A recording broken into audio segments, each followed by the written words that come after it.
ಡೂಮ್ಲೇಟ್ circle ಹಾಗೂ ವಿವೇಕಾನಂದ ವೃತ್ತದಲ್ಲಿ BJP ಮುಖಂಡರು ಮತ್ತು ಕಾರ್ಯಕರ್ತರು ಪಟಾಕಿ ಸಿಡಿಸಿ ಸಿಹಿ ಹಂಚಿ ಸಂಭ್ರಮಿಸಿದ್ರು. ಪಕ್ಷದ ಪರ ಘೋಷಣೆಗಳನ್ನು ಕೂಗಿ ತಮಟೆ ಸದ್ದಿಗೆ ನೃತ್ಯ ಮಾಡಿ ತಮ್ಮ ಸಂತೋಷವನ್ನ ವ್ಯಕ್ತಪಡಿಸಿದ್ರು. ಈ ಸಂದರ್ಭದಲ್ಲಿ ಮಾತನಾಡಿದ ಮಾಜಿ ಸಂಸದ ಎಂ ಮುನಿಸ್ವಾಮಿ, ಪಶ್ಚಿಮ ಬಂಗಾಳದಲ್ಲಿ ಅಕ್ರಮ ವಲಸಿಗರನ್ನ ಮತ ಬ್ಯಾಂಕ್ ಆಗಿ ಬಳಸಲಾಗಿದೆ ಎಂದು ಆರೋಪಿಸಿದ್ರು.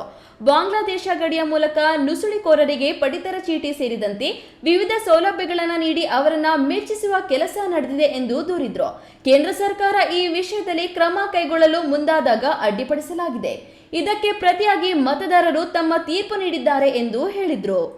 ಏನು ಬಾಂಗ್ಲಾದೇಶದ ಗಡಿಯಲ್ಲಿ ಯಾವ ರೀತಿ ನುಸುಳುಕೋರರು ನಮ್ಮ ದೇಶದ ಒಳಗಡೆ ಬರ್ತಾ ಇದ್ರು, ನಮ್ಮ ಕರ್ನಾಟಕದಲ್ಲೂ ಸುಮಾರು ಸಾವಿರಾರು ಸಂಖ್ಯೆಯಲ್ಲಿ ಇದ್ದಾರೆ.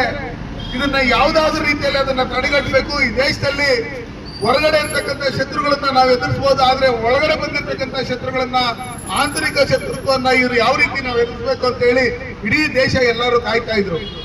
ಅದಕ್ಕೆ ಬಾಂಗ್ಲಾದೇಶದವರು ಈಸಿಯಾಗಿ ಬರೋದಕ್ಕೆ ಜಾಗ ಇದ್ದಿದ್ದು ಒಂದೇ ಜಾಗ, ಅದು ವೆಸ್ಟ್ ಬೆಂಗಾಲ್ ಅಲ್ಲಿ.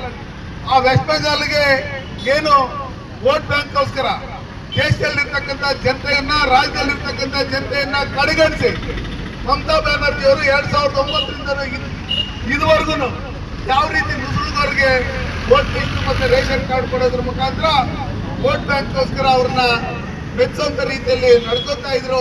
ಈ ಸಂಭ್ರಮಾಚರಣೆಯಲ್ಲಿ ಕೆಜಿಎಫ್ ಮಾಜಿ ಶಾಸಕ ವೈ ಸಂಪಂಗಿ, ಬಿಜೆಪಿ ಜಿಲ್ಲಾಧ್ಯಕ್ಷ ಓಂ ಶಕ್ತಿ ಚಲಪತಿ, ರಾಜ್ಯ ಕಾರ್ಯಕಾರಿಣಿ ಸದಸ್ಯೆ ಮಮತಾ ಗೌಡ, ಮುಖಂಡರಾದ ಪ್ರವೀಣ್ ಗೌಡ, ಮಾಗೇರಿ ನಾರಾಯಣಸ್ವಾಮಿ, ವಿಜಯ್ ಕುಮಾರ್, ರಾಜೇಶ್ ಸಿಂಗ್, ಕೆಂಬೋಡಿ ನಾರಾಯಣಸ್ವಾಮಿ ಸೇರಿದಂತೆ ಹಲವರು ಭಾಗವಹಿಸಿದ್ರು.